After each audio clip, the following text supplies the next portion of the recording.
There we go. And with that, it's 7:05 p.m. So why don't we get started? Good evening, everyone. I'm Councillor Glenn Gower, and I'd like to welcome you to tonight's Councillor Chat about affordable housing in the City of Ottawa. So I'd like to introduce, first of all, our special guest tonight, Saide Sayah. He is the Acting Director of Housing Services for the City of Ottawa. Good evening, Saide. He is joined by a couple of colleagues from the Housing Services Department. We have Jason Cook and Lauren Reeves with us as well. And for my team, I have Jordan Moffat and Catherine Musgrove, who are helping out with tonight's meeting. This idea for a councillor chat came up about a month ago at a Stittsville Village Association meeting. There were a number of questions about affordable housing in Ottawa. In this term of council, the city's made some record investments into affordable housing projects, and it's really been top of mind this term for a number of reasons. And we're going to hear about some of that, some of the policy and some of the investments today from Saide. Tonight's meeting is a space for people to listen, to learn, and to share in a respectful way. So we're going to have a brief presentation from Saide and then an opportunity for you to ask questions. And if you have a question tonight, you can either use the raise hand function in Zoom, or you can type in your question in the chat panel. If you're watching on Facebook, you can also type a question into the comments area, and I'll be watching for your questions as they come in. We are recording today's meeting and we'll share it on YouTube. And a reminder, since we are on Zoom here, please keep yourself muted unless it is your turn to speak.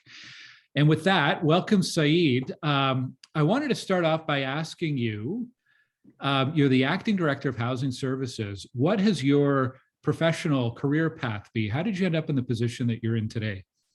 Oh, good evening, everyone, and thank you, Councillor, for inviting me tonight. Oh, that's well, I could say for my career path, I actually always wanted to work in housing. I mean, back when I was a university student, very early on, I met architecture professor by the name of Avi Friedman, and he taught out of McGill, although I went to university in Halifax first for my undergrad and then to Queen's later.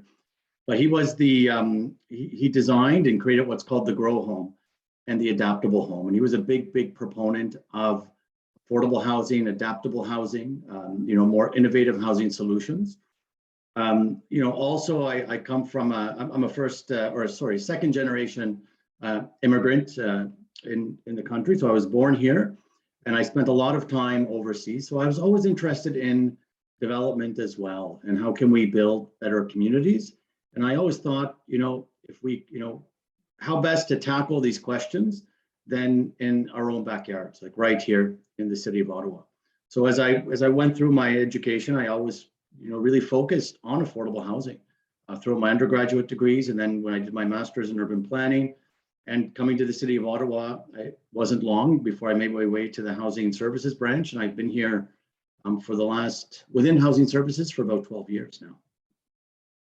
Well, it's been, I've gotten to know you really well over the past year as I've been in my role as co-chair planning committee, and there's so much of what we do at the city that does touch on issues related to housing. So really excited to hear your presentation today, and also to hear what's on the mind of Stittsville residents once we get to our questions as well. So I'll let you get started. I think you have a presentation deck, so I'll let you walk us through that. Okay, great. All right, I'll get started here. I think, can everyone see my screen? Looks good, looks good. Load it up. Okay, excellent. All right, I've got a lot of material to cover, so I'll try to be efficient in what I cover on each slide. But I'd like to talk first about housing services within the City of Ottawa. I think a lot of residents, they don't really know either what services are provided or the severity of the issues that we face in the city.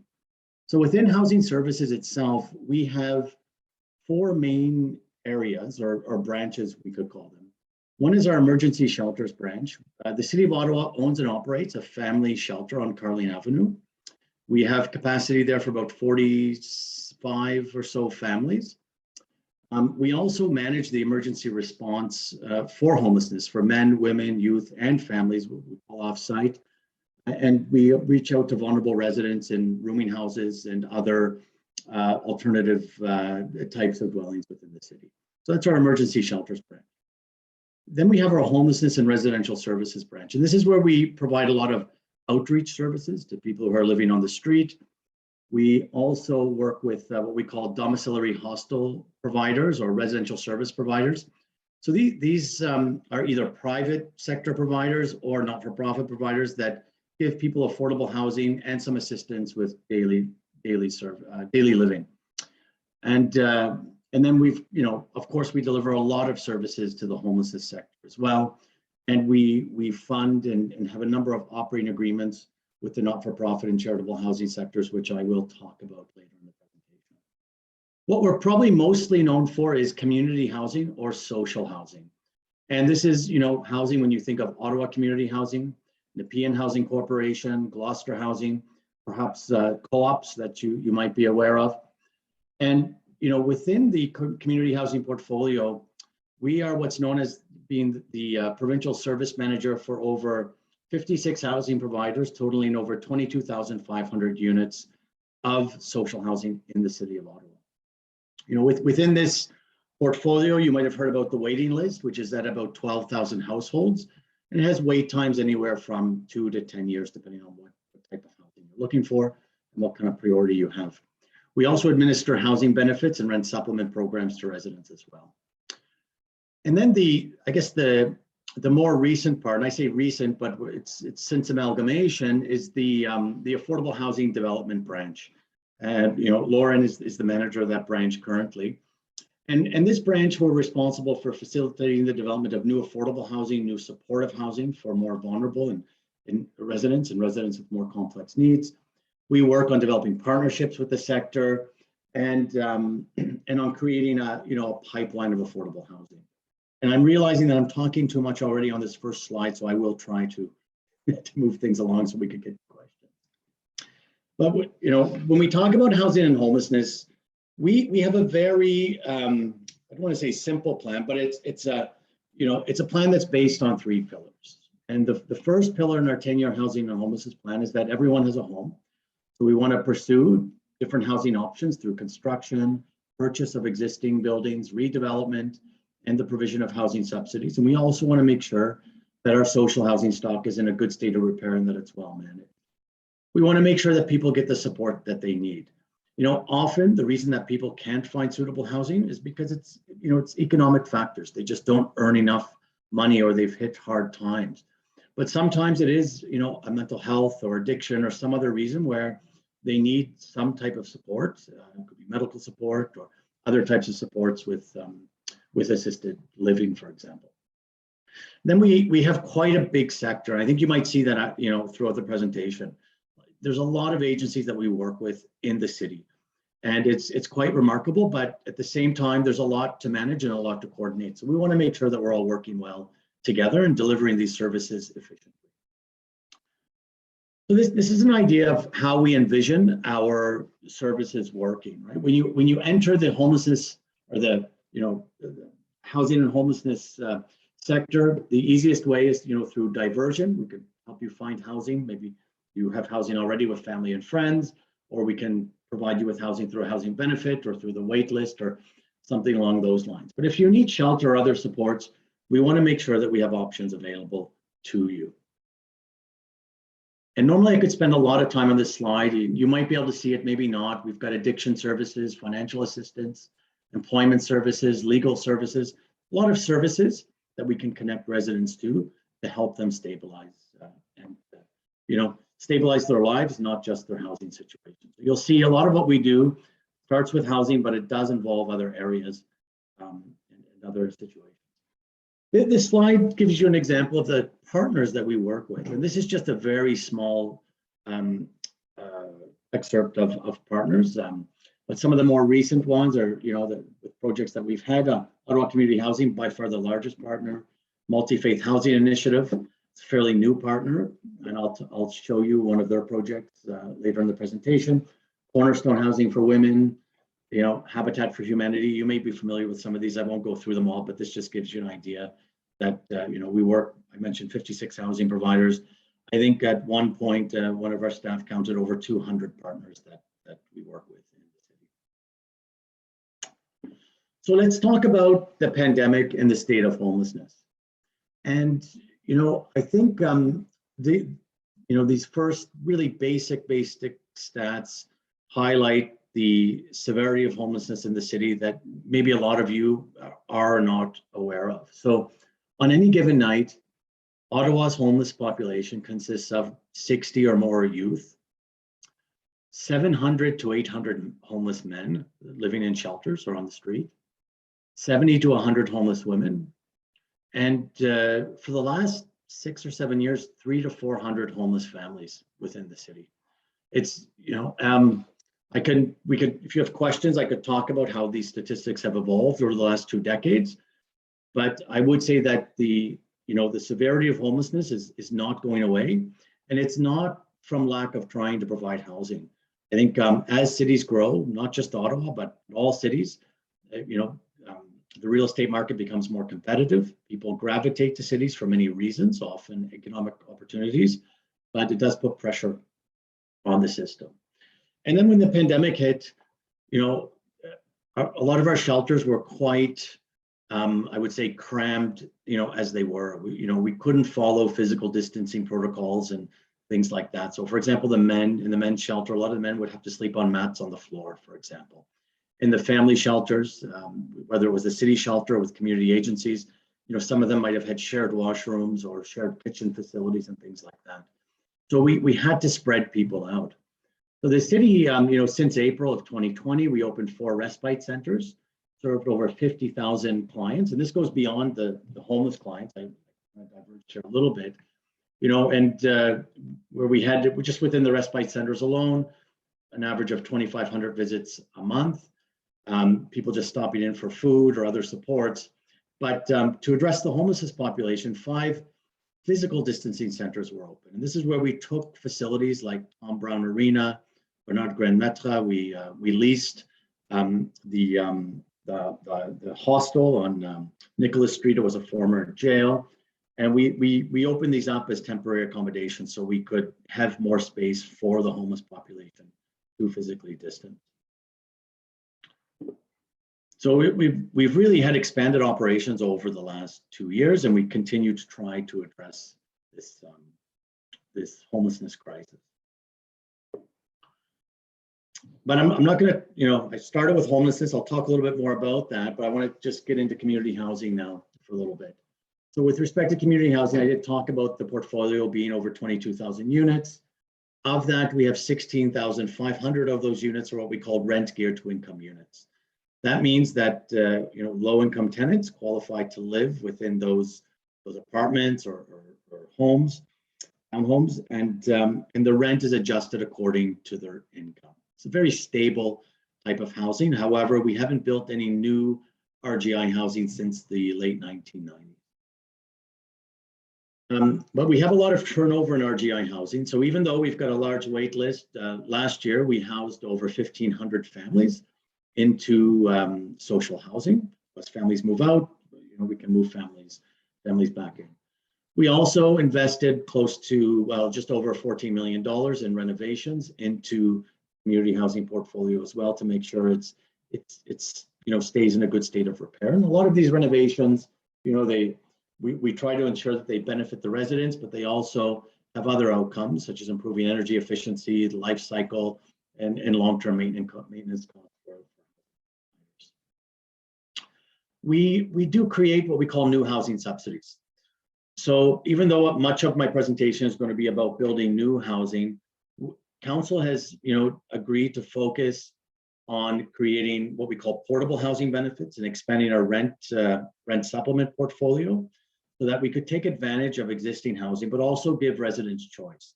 So if they don't want to move into social housing or they want other options, they can accept the housing benefit and find a dwelling unit that's in a geographic location that they like. And we try to keep adding to these. So every year we didn't have any of these before 2014. We're up to almost 2,000 additional housing benefits now. And we added close to 300 last year. This year, I think we'll add maybe 500 to 600 housing benefits to that. And there's just some other benefits here. So the rent supplements and so forth. So that's a benefit that's provided to the landlord. And this is just another stat on that, the housing allowances. But when we talk about sort of housing subsidies to families, we've got over 20,000 housing subsidies. All right, affordable housing, and this is where I'll really, I think, focus a lot of what we're going to be talking about tonight. So since amalgamation, the city has been investing in building new affordable housing. However, in the last 5 years or so, things have really ramped up with much larger investments. Over the last 2 years, we finished a few units, and the reason why you might see a small number in 1 year and a larger number in another is because this really relates to the way construction happens. So you may start a project, a large development project in 2019. It might not be finished till 2022.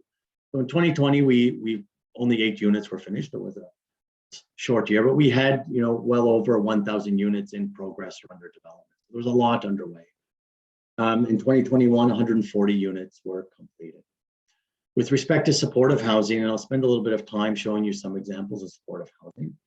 We had 11 supportive housing units completed in 2020 and 82 units completed in 2021.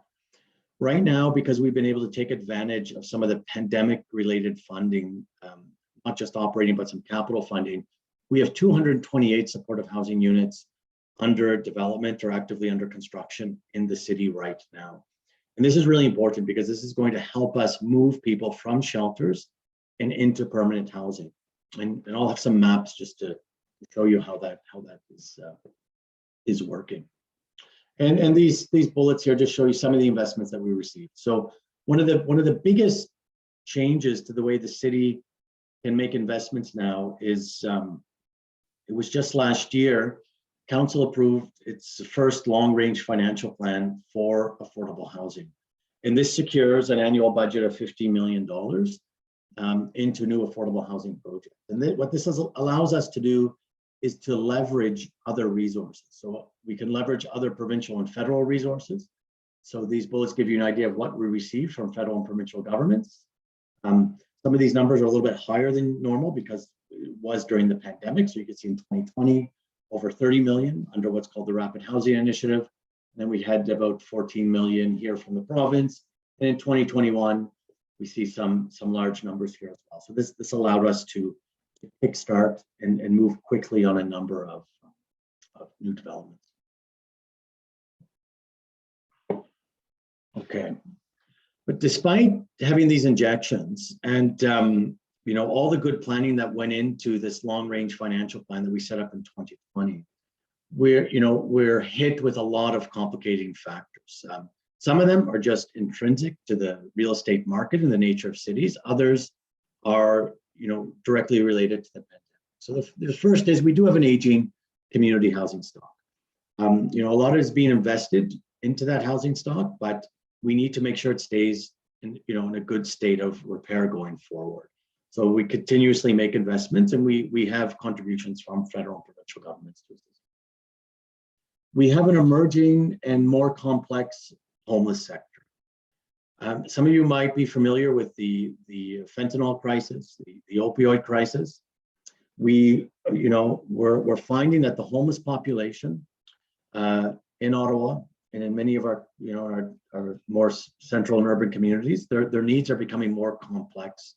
The behaviors are harder to manage with our caseworkers, our shelter workers. So the level of complexity, but just staffing levels. There's a lot of stress within the shelter system.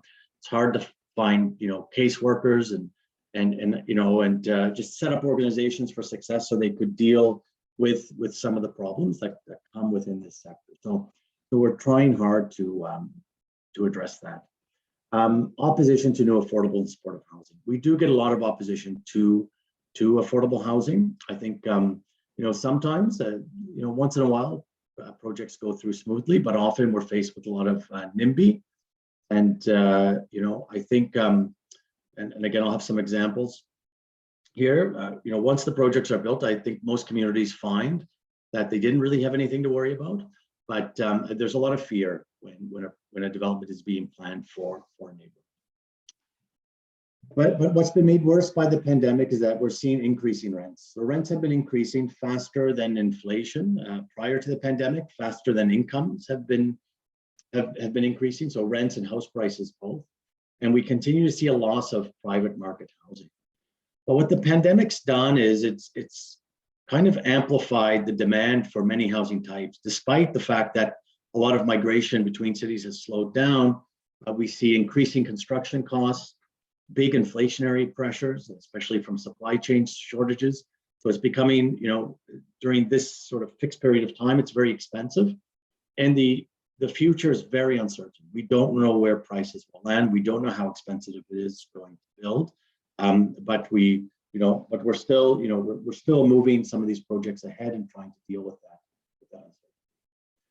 So our priorities moving forward are that we want to continue to, one, improve the emergency shelter system and supports to vulnerable households and individuals. We're going to increase our housing benefits and rent supplements for our residents. We want to strengthen the community housing sector so they're better governed and advance and fund the delivery of more affordable housing, strengthen sector capacity to develop more affordable and supportive housing, and improve governance between the city and the housing and homelessness sector. And this is just to give you an idea of some of the projects that are underway. So many of these projects, these are, say, inside the Greenbelt, with the exception of Jockvale. You can see here we've got, of these projects, we've got over 1,000 units that are currently under development. And then with respect to the supportive housing, we have 229 units, and this is the list of the projects here. This map shows you locations of our supportive housing projects built since about 2008, when we started building and funding what we call supportive housing. And I just want you to imagine, downtown, sort of in the Byward Market areas where we have our homeless shelters, and we have sort of the bulk of the pressure on the homelessness system, especially for singles and adults. And you see these little red dots, and all these represent, developments kind of like this. This is Cornerstone Housing for Women, a 42-unit development off of Booth Street. They have another one in Westboro on Princeton Street. And this provides housing to women who were, chronically homeless and need support for either complex mental health, medical conditions, or addictions. This is a project that's currently underway. This is with Shepherds of Good Hope. It's number 12 here. This is actually attached to the shelter. And the idea is we would reduce shelter capacity and create units right there next to the shelter so that people with very serious addictions and mental health problems who are resisting engagement can be provided with housing and supports immediately. And that we could solve some of those problems we had, just at the beginning of the pandemic by giving people a little bit more space within the facility itself. But you can see we've actually developed quite a network of supportive housing in the city. And I'll just go through some of the housing projects and initiatives now that are underway. Before I get into the affordable housing projects, I'll just highlight some of the initiatives.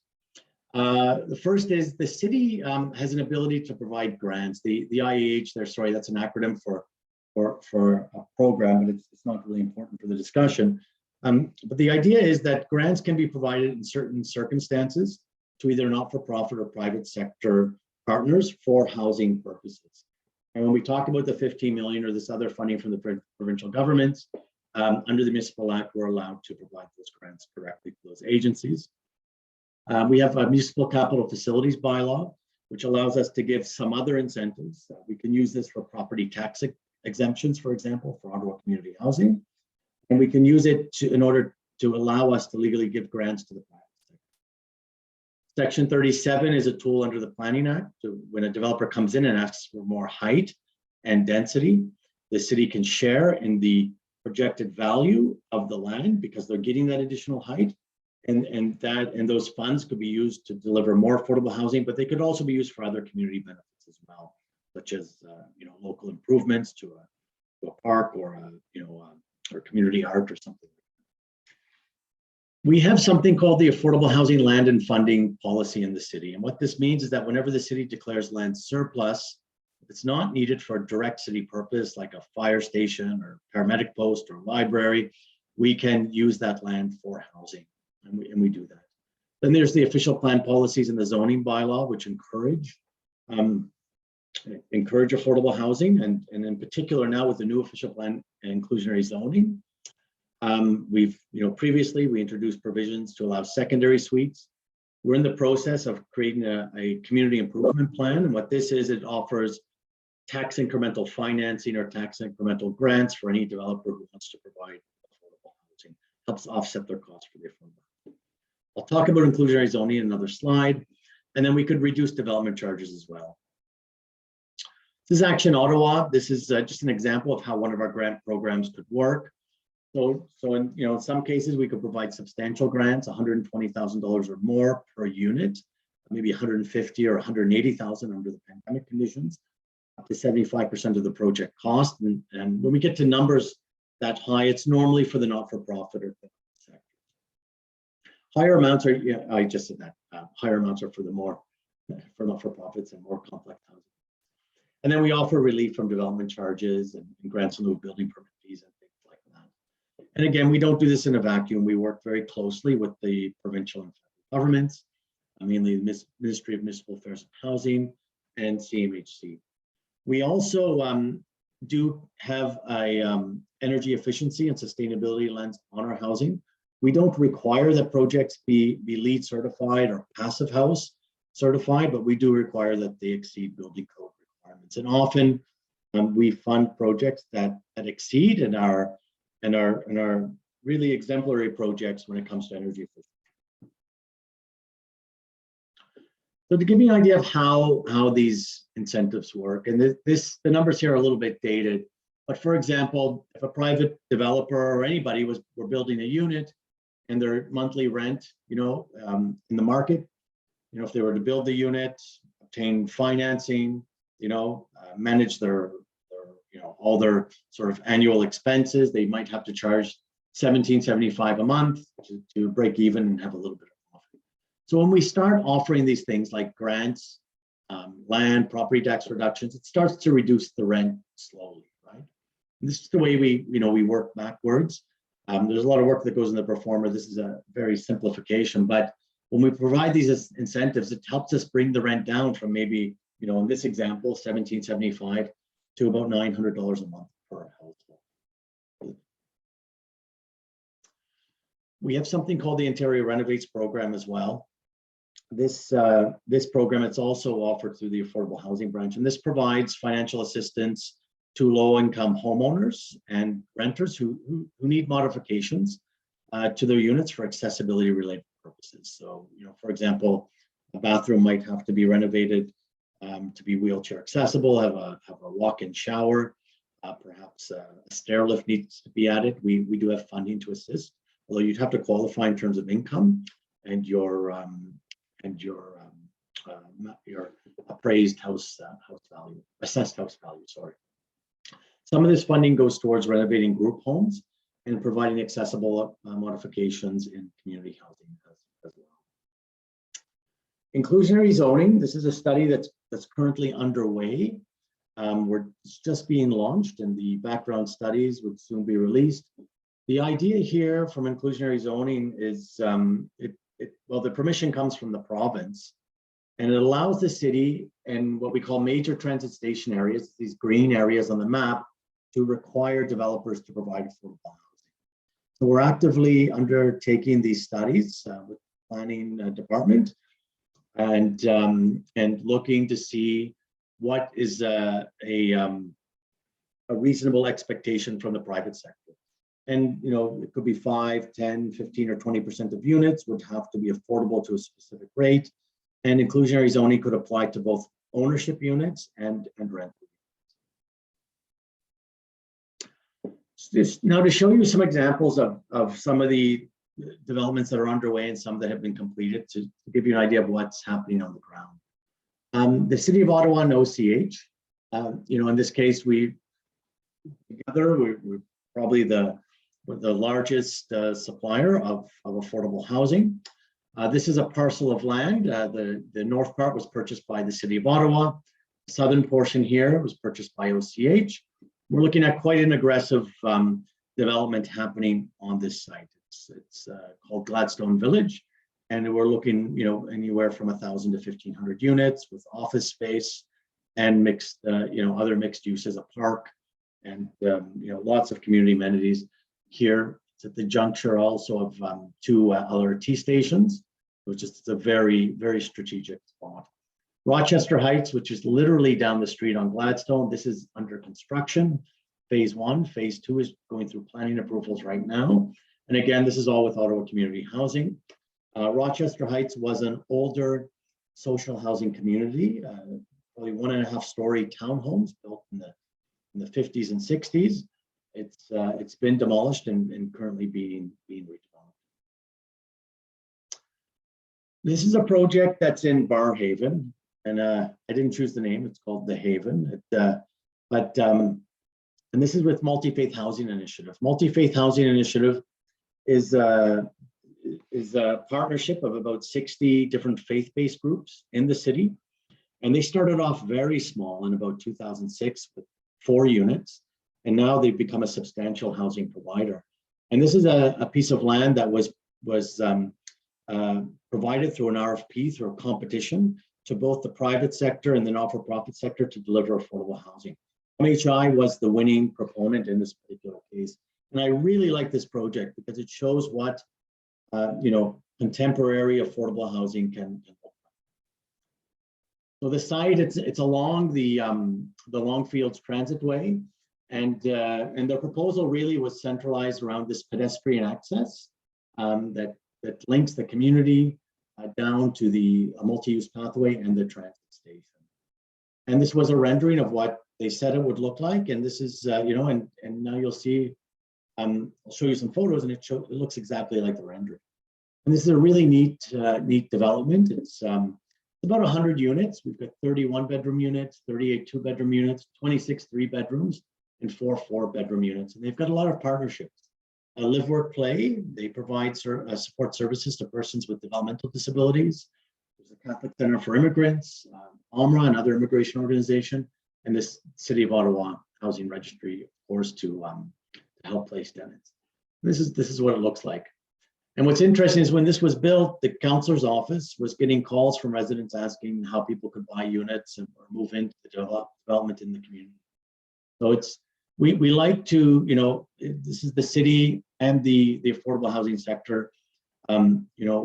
We all use some of the best architectural teams in the city to design these developments. It's the same builders and project teams that would design maybe the homes that you're living in today. So even though they're being built by the not-for-profit sector, the actual builders are often the same builders that are building housing for everyone else in the city. Oh. Just some more pictures of the development. It's really, really nice community. This is another site we're currently working on right here. It's off Hetherington Road. And this was a former public works yard. It was used to store salt. It's actually heavily contaminated with that salt that was stored on the site. We're a little bit delayed right now because the remediation is taking longer than expected to get all the approvals from the Ministry of Environment. But we've been doing a lot of consultation with the community, and we came up with a number of concept plans. And the first phase is under construction. There's a hub building that was proposed here and on this works yard. And recently the Boys and Girls Club were able to start a recreation center here to sort of kickstart the project. And we're just waiting for the environmental approvals on the rest of the site before we can start the planning and design for the residential portion behind. But this is 1770 Hetherington, just off Walkley Road. This is the Cornerstone Housing for Women development. I won't go into the specifics of the funding, but this is for 42 chronically homeless women. It's a John Howard Society building. I'll talk about this here as well. This was one of the earlier supportive housing developments that we did. And this was for 36 of what we called hard to house men. And it's on a small residential street in downtown Ottawa.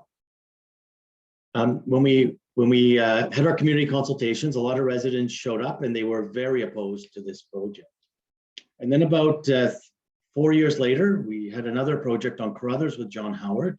We had another group of residents show up very upset. And the residents from this street came to that public meeting, and we were giving the presentation. And one woman stood up, and she said she was, she told the residents that she was just as concerned as they were.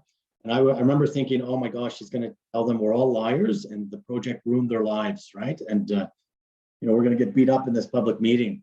And then this nice lady, she broke down crying, and she said she feels so bad now for opposing the project. And her and the other neighbors have gotten to know the residents in here, and it's become a co-ed residence since then. And they actually haven't had any issues whatsoever. And they found the men to be quite harmless, and it's been just fine. No complaints. Now, that's not to say we don't have complaints with any of our supportive housing, but there's some complaints from time to time, but they're very minor. And I think even the Ottawa Police would say that this is really a very safe and stable type of housing to provide within the city. This is Ottawa Celis. This was on Clementine Boulevard. Same kind of development. This was also the first multi-residential passive house development in Canada or possibly North America at the time. So this is just also goes to show how some of these projects help develop capacity within the city, within the construction industry, engineering firms, architecture firms. They were gaining expertise here in passive house. So this really helped advance passive house knowledge in the city. Again, this was built, a lot of community opposition. It's been very quiet since it's built. When these residents are completed, they kind of look like a retirement home. You might see someone sitting outside in the front once in a while, or walking out to the sidewalk with a cigarette, but they're fairly quiet. This is Montfort Renaissance. This is in I want to say St. Joseph Boulevard in Orleans. And this provides 48 units, again, to chronically homeless men and women.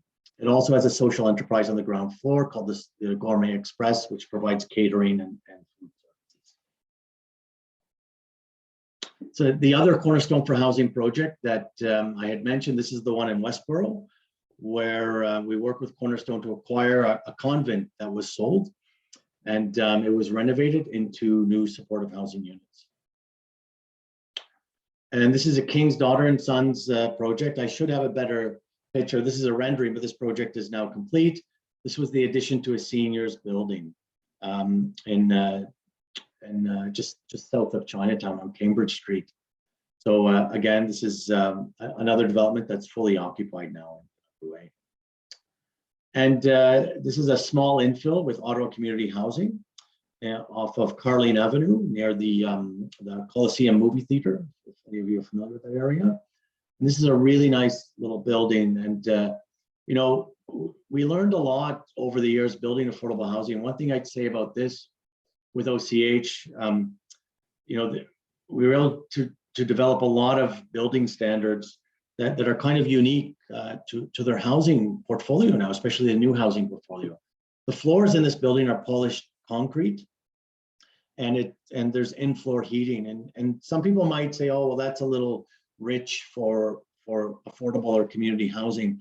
But when you're looking at the long-term maintenance of these properties and the amount you're spending on utilities, we actually see considerable savings. So when units turn over, very easy to polish those concrete floors, right? Move another family in. And the heating and cooling, it becomes very, very comfortable as well. There are other little nuggets here with how the mechanical systems are provided and the accessibility is provided in a townhouse unit. This is a 6-bedroom wheelchair accessible townhouse on the end here. So we're able to provide housing for families with very specific needs. And for a long time, we had families, of 7, 8, or 9 people, and one of the children would live with a disability, mobility impairment, and there was no housing in the entire city to accommodate the family. So this housing became very vital. And that brings me to the end of my presentation. So I know I flew through all of that really fast, and I'm sure some of it was incoherent, so I apologize, but maybe we could have questions and a discussion at this point. Yeah, well, thanks very much, Saide. I've actually seen a few things in here that I wasn't aware of. It always amazes me just all the various facets. I was curious, actually, how big is the team at the city how big is your team that works on this part of housing services? So it's very small. So we have Lauren, Jenny, Mary, and Ryan, and Julia. So it's always 5 or 6 people on average in there. It's a small team. And then that's extended out, like you said, by the dozens of partner agencies in the city. That's right, it is. And now that's the team, that's just the sort of the actual unit, but we have a lot of support from legal services within the city, and our financial services unit as well, also our infrastructure services unit. But then a lot of it is done, it could be through contracts with architectural firms, engineering firms, and so forth to move the work along.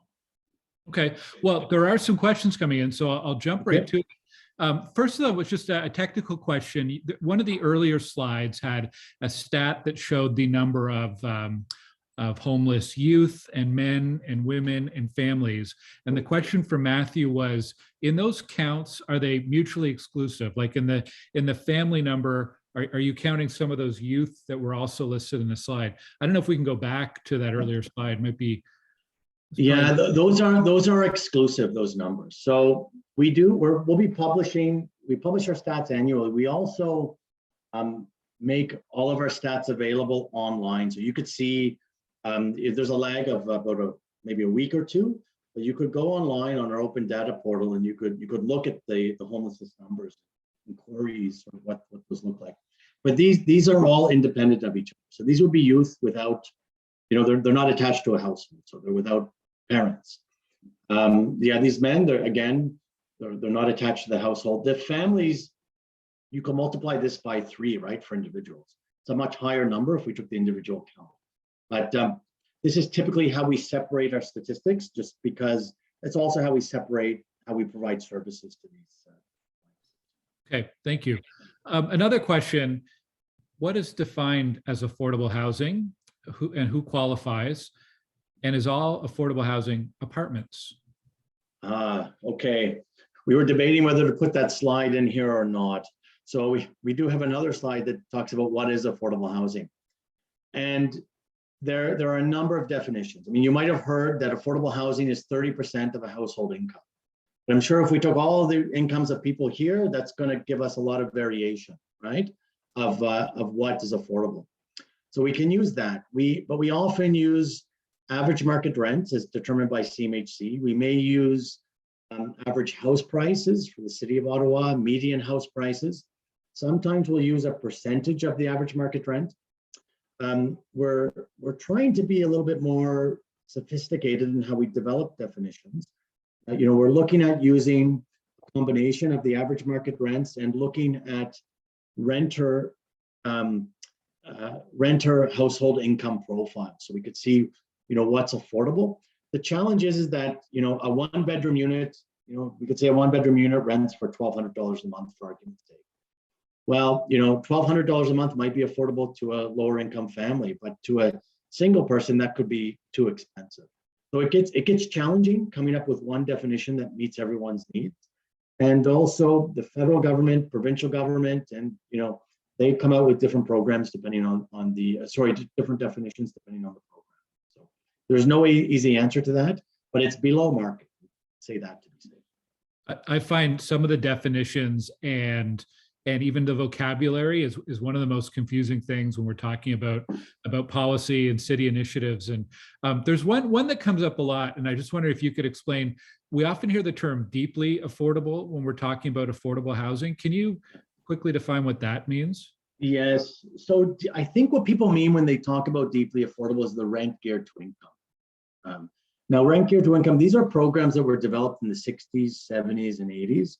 And the rents could be as low as $85 a month. And that's these are legacy programs. Another deeply affordable unit would be maybe something more recent, if I should, like the supportive housing, this Cornerstone Housing for Women project, for example.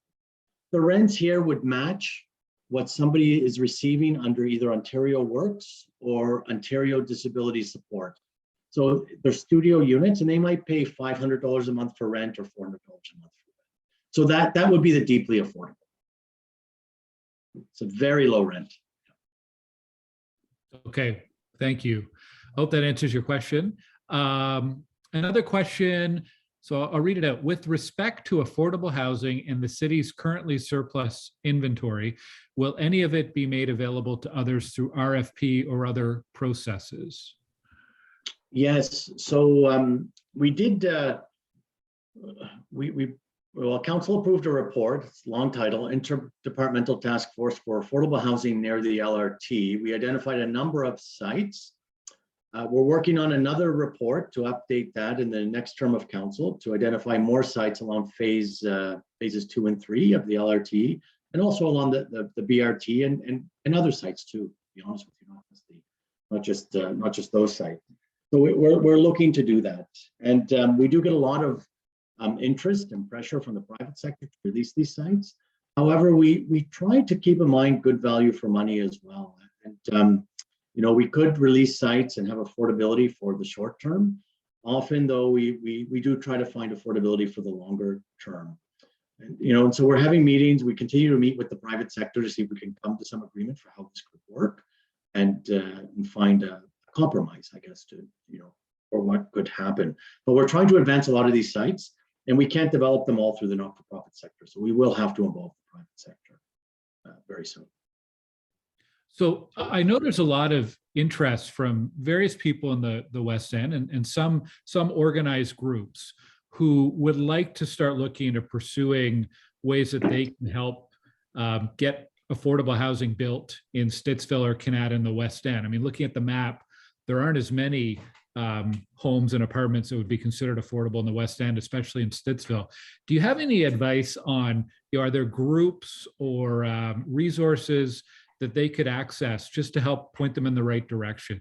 Like, I'll give you an example. I know there's a local church and they have a committee, and one of their priorities is around creating more affordable housing in our community. A group like that, who could they reach out to, or where should they even start? So they could reach out to us, Councillor. Lauren Reeves on the call, for example. They could reach out to any of her staff. We would, we see, what is the church thinking about? Often churches have land. Churches are one of our bigger partners when we develop affordable housing. We've done a lot of work with the Anglican diocese and different orders of nuns, for example, in the past. So we would, maybe because it's a church, we might connect them to the multi-faith housing initiative. It's a really terrific partnership with different faith-based groups. They can help move things along. It really depends on what resources the church has. I mean, does the church have land or not? Land is the biggest obstacle. So if anyone has land they want developed for affordable housing, they could come see us. And if there's a church that's looking for land, or a church that has land and would like to partner with someone, we could help facilitate those partnerships. Okay, thank you. So there's a question I see from Jan on Facebook. Where can they find a list of surplus land in the city? We don't have a list right now, maybe that's something we would look at. We used to post a list of the available surplus lands, but there isn't really an active list. So I wish I could say we have a list and just go to this link and there they all are. Sites are usually, they're identified, they're circulated internally and externally, and they don't stick around very long. Our report, though, does detail about 20 sites that we're looking at right now for affordable housing. And we'll have another report that probably details another 20 on top of those. Okay, so I'm getting questions from all sorts of different sources. So I'm just switching screens here. You mentioned earlier there have been no RGI, rent geared to income homes built since the 1990s. Why is that? Good question. You have to ask Mike Harris. I think he's the one that killed RGI. can't remember, it was in 1996 or what the exact year was, but I heard that projects just stopped in their tracks. Like some of them were under construction and then the funding was cut. And I think the only province that really still does RGI is possibly Quebec. I'm not aware of other provinces that do that, maybe BC. And a lot of jurisdictions are moving away from RGI. And, you know, I don't know why. I think maybe it was a bit too rich for governments today. You know, this capital grant model and sort of buying down the rents seems to be where most Western governments are moving, and not just Western governments, other governments too. We've, you know, being in the capital, we have the privilege of meeting with, you know, representatives from other countries. So we've met with, you know, the ministers of construction and housing from Vietnam, China,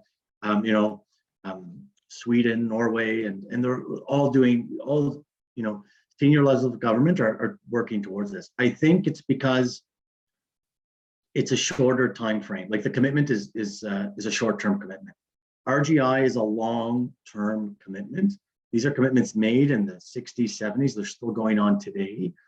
The commitments we get today from the federal government, they're one-time capital commitments, and then and that operating is what is sort of it creates uncertainty in the future. So I think I think that's why.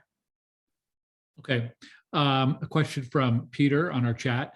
As mentioned earlier, the market conditions continue to push up the cost of housing, of construction, and so on. Is the city contemplating additional programs other than the ones you've already mentioned? For example, joint venture partnerships or RFP opportunities to help level the playing field and allow more not-for-profits to become more involved? Yes, we started an initiative to provide what we call pre-development funding a few years ago. And this is where any not-for-profit housing provider who has land, we would give them funding so that they could start, getting ready to be construction ready. One that's construction ready right now is Nepean Housing, for example. They've got a site on Dunbar Court in the West End, and they'll be ready to go. So once we find capital funding, they could start construction relatively soon. So, and we've got a number of other housing providers where we've done that, and we've got an RFO right now, or RFP out currently to fund more housing providers. And I would say CMHC assists with this as well. They provide seed funding. Ours is better though. That's the only thing. A question from Tanya. She asks, you mentioned the 12,000 household waiting list and the 2 to 10 year wait time, depending on needs. Is there a particular demographic that is waiting the longest? And also, who is served most quickly?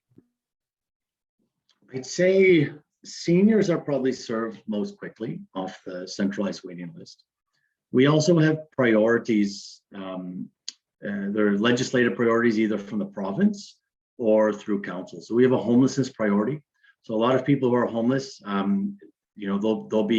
they could be fast tracked, but they still might be waiting 1, 2, or 3 years for housing. It also depends where you're looking for your housing. So if you're very specific and you only want housing in, I don't know, Canada, and you pick, one specific community in Canada, you could be waiting a very long time, for someone to move out of that unit and for it to turn over enough until your name comes up. So that's some of the reasons why. But the biggest reason for the wait though is just demand. I think RGI housing or social housing is what a lot of lower income households are looking for. They feel that it's much more stable than anything else. So they get on the list for that. But secondly, now, when we talk about housing benefits, this is a new type of benefit. We're using the centralized waiting list to provide those benefits as well. So I think we may see that list grow, but it could also be to get people on the list so they're identified and we can provide them with benefits.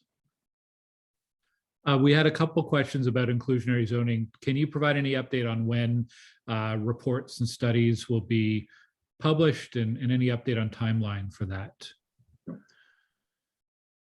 Lauren might have to correct me here on the timeline. I believe we want to release the background study fairly soon.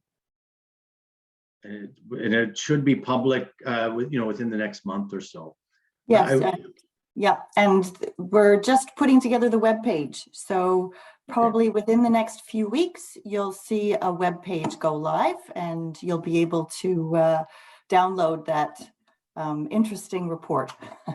It's very technical. It's not fun reading, but we will be also going to public consultations in the near future.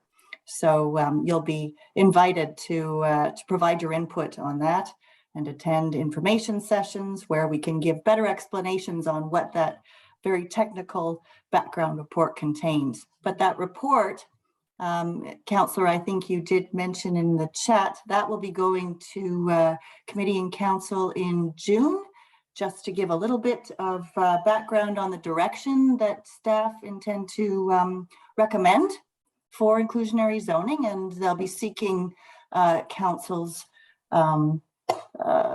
I guess, agreement with the proposed direction. And then we'll continue consultation and bring forward proposed official plan amendment and zoning amendments to the new term of council once we've done thorough consultation.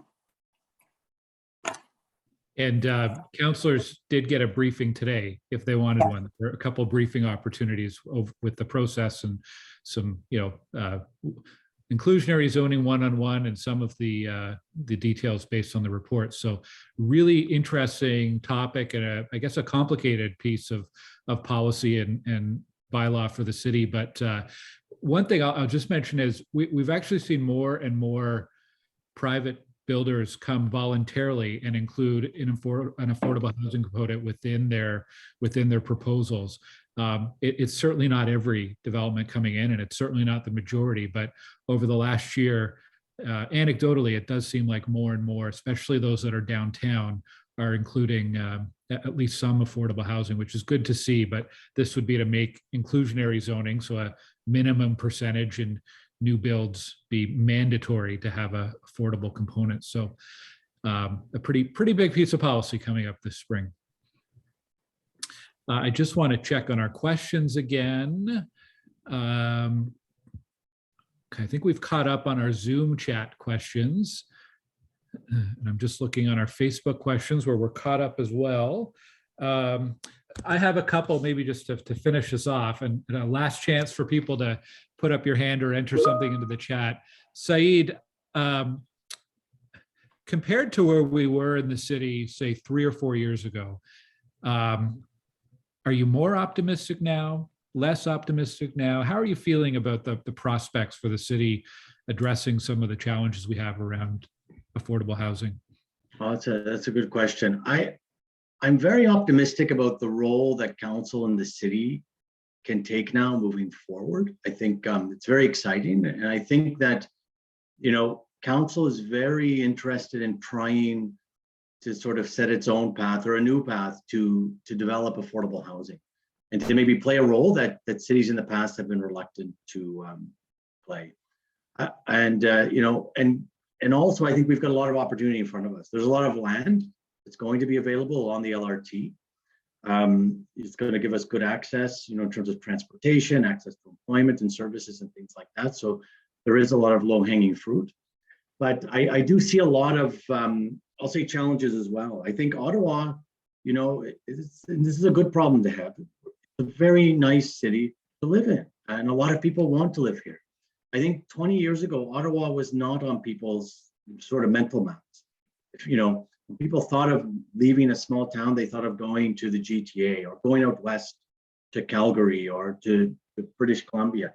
People didn't think of Ottawa. They only thought of Ottawa as the seat of the federal government. I think Ottawa is now seen as its own city outside the federal government. And people, recognize that there's a lot of opportunity here. There's a very good quality of life. So I think our rate of growth is going to be substantial going forward. It's going to push up our house prices, and it's going to create challenges. But without that pressure, we can't do a lot of things we've been doing. So it's kind of like you can't have your cake and eat it too, right? So I think it's not going to be easy, but I think, given the strong migration into the city, I think it's going to be very exciting. And I think we can do a lot of really neat things. Okay, I missed a couple people with hands up, so I want to go to Matthew Naylor. You have your hand up if you're still with us here, Matthew. Sure, thank you. I have two questions. I'll ask one and then go back to the queue for the second. As far as the city is concerned and the city planning, is there that vision of having affordable housing mixed, kind of mixed in with mixed income, or does affordable housing tend to be ghettoized into its own sort of neighborhoods? Yeah, no, that I like that question. So there's two aspects to this. So let's say a condominium building, it's very easy. We support some agencies to buy individual units, CMHA, MHI, some of those, they've owned units, and within a building, you have no idea whether it was affordable housing or not. In theory, inclusionary zoning is like that too.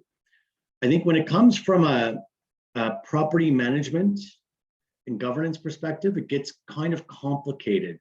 So if you're a landlord, would you rather own your own apartment building and manage that? Or would you rather own, shares in a building and manage that with someone else? So what we tend to do is we try to mix the incomes within the buildings that we're funding. So that, one project I didn't show here, it's CCOC, it's a community right across from the Museum of Nature, 260 units or so. That's a mixed income community. And so you could move in there. And the benefit to that is some of the rents will be higher. A lot of them are lower. You don't really know who's paying what. And those higher rents help also to make the project financially sustainable. So the answer is yes to both. We try both models, but with a lot of the housing providers, it just makes sense for them to own their own buildings, to own their own assets, and it helps them grow. Because if their units are scattered or they're leasing units with other builders, they'll never become financially sustainable in the long run. And that's a big part of our goal, is for all these housing providers to be financially sustainable, so they could be good partners with the city and other levels of government, and they could start undertaking their own projects. Does that answer your question, Matthew? Thank you. Thank you. Good question.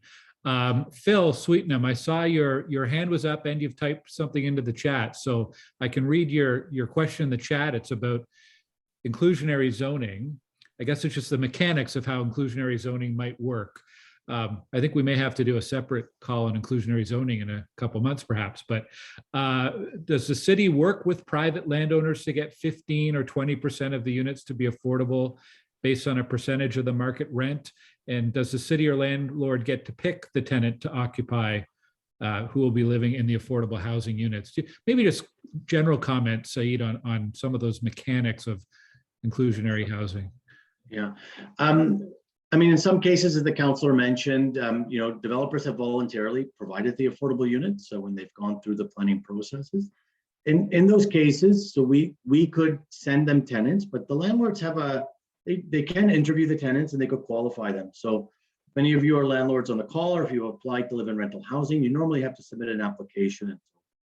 We want to prevent any kind of discrimination also, but a landlord, and under some certain circumstances, they could refuse a tenant. And now in other circumstances, they could pick their own tenants, but they would have to do an income test before letting those tenants into the unit. So it really depends. It also depends on the level of affordability. But normally we like to have people go through our centralized wait list. We have different, pathways within that wait list. We have what's called a below market rent wait list, so it's separate from that RGI type of housing that I mentioned. This is where people may just want to, like that one bedroom unit that's going to rent for $1,000 a month or something like that. They're not looking for a deeper subsidy, so they could apply to be in a, to be with a housing provider under those circumstances. But sometimes with the private sector, they may be able to pick their own. But if it's inclusionary zoning, I'd suspect we would control the list just for fairness. It's not finished yet, so I don't know how it's going to be, but it could work in both ways. Although our preference is to go through the list. If I remember from our briefing today on inclusionary zoning, there's about maybe a dozen different parameters and factors to consider, and every city has a slightly different decision on how they'll address things. Anything from, is it the number of units, or is it the gross floor space area, or is it what size of building? So a lot of different factors in play. No, that's it. And one thing I'll say about lists, that they're complicated. Let's say I'm a landlord and my unit comes up and I say, okay, I'll make it available for someone on the list. Although, we'll contact the first person. They might say, well, we're not ready to move. And we go to the second person, they come and see the unit and they say, oh, I don't really like this unit. Then the third person. So it could, you want to make sure that the process is always efficient.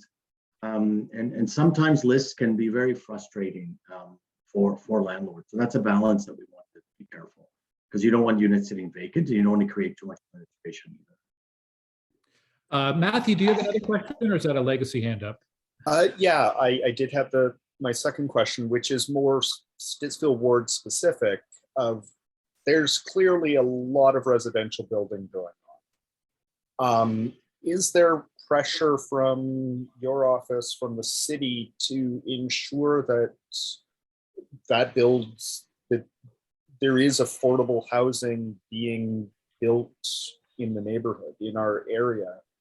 Or is it Wild West, free for all, that things are just, and to ensure that there's the sufficient resources, infrastructure to support affordable lifestyles? So I would say, from my point of view as a councillor, yes, there's encouragement and pressure, but in the absence of any provincial or municipal policy or legislation, doesn't have a lot of teeth right now. And that's why something like inclusionary zoning or any of the other policies that Saide has mentioned are really, really important. One of the potential areas where inclusionary zoning could apply is that whole area around Canadian Tire Center that someday is going to be redeveloped from parking lots and so on into something better. Another big area of potential is there on Maple Grove Road. There's a public works depot where they park all the snow plows and they do maintenance and everything. There's a huge expanse of public land there.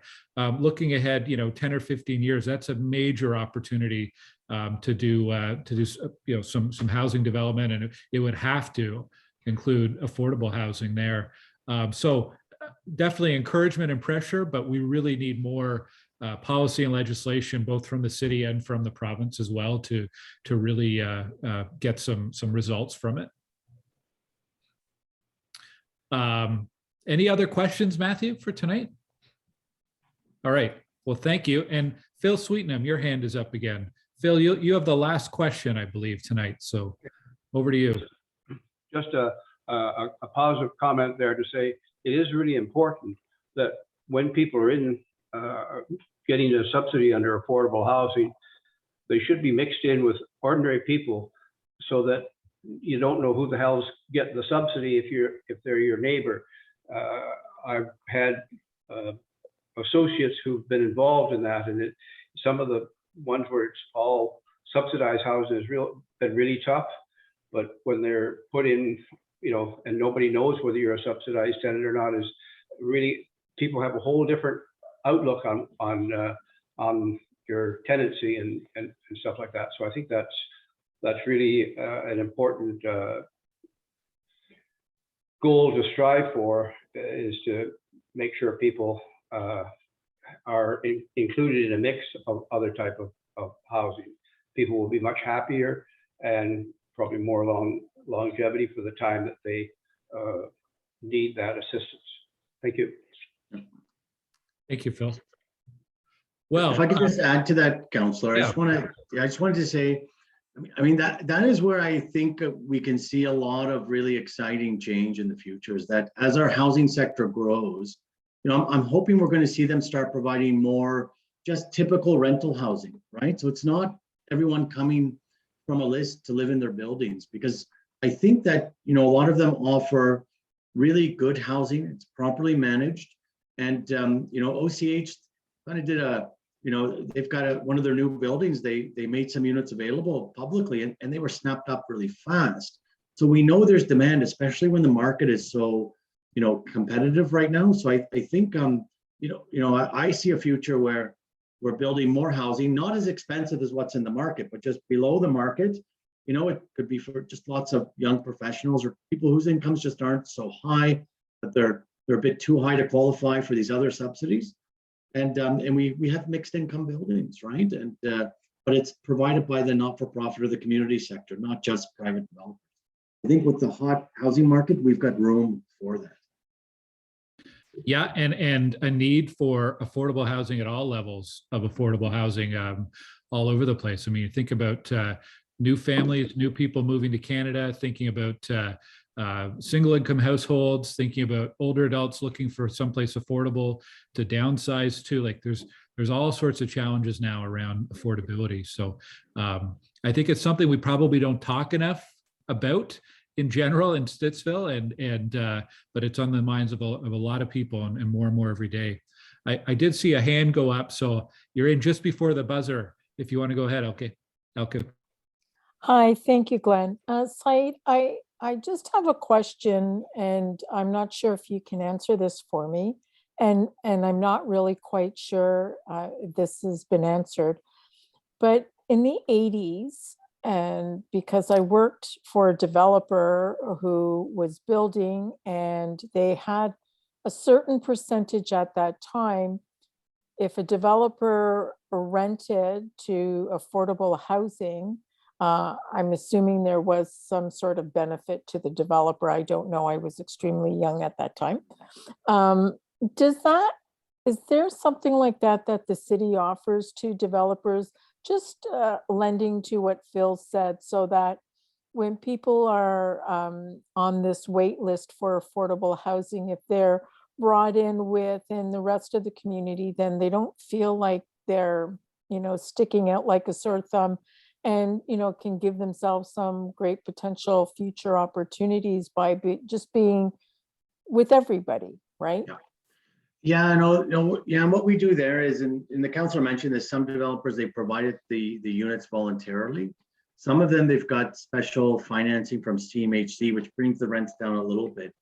But we do two things there. One is we could sign agreements with the landlords to subsidize the rent in specific units, and nobody would know who subsidized it. Yeah. Only the landlord. We could do that. We can also give the households funds directly, and that's, one of the slides I had up there, but I probably went over it very quickly, through the portable housing benefit.